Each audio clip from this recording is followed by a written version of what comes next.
Sunlight music present. ए भैया ई गाना ओकरे लबा जे विवाहित गइले बा, बाकी लोग दिल पर ना ले।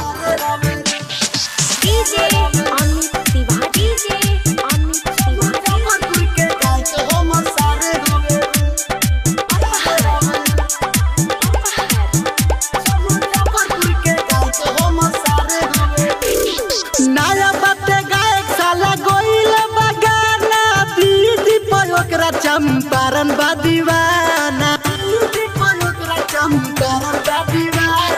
नया बाते गायक साला गोइल बगाना दीदी पर ओकरा चंपारण बा दीवाना। मोतिहारी ओकरा दीदी के भतारे हवे रे, मुजफ्फरपुर के गायक हम सारे होवे रे, मुजफ्फरपुर के गायक हम सारे होवे रे, मुजफ्फरपुर के गायक हम सारे होवे रे, मुजफ्फरपुर के गायक हम सारे होवे रे।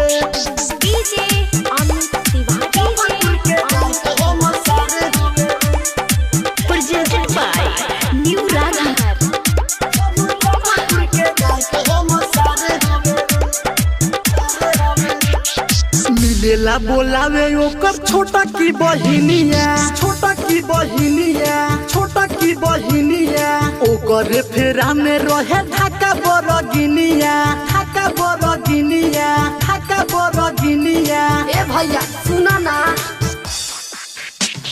मिलेला बोलावे ओकर छोटा की बहिनिया, ओकर फेरा में रहे ढाका बरगिनिया। हम तो देत नइखी गारी तो प्यार होवे रे, मुजफ्फरपुर के गायक हम सारे होवे रे, मुजफ्फरपुर के गायक हम सारे होवे रे, मुजफ्फरपुर के गायक हम सारे होवे रे, सारे होवे रे।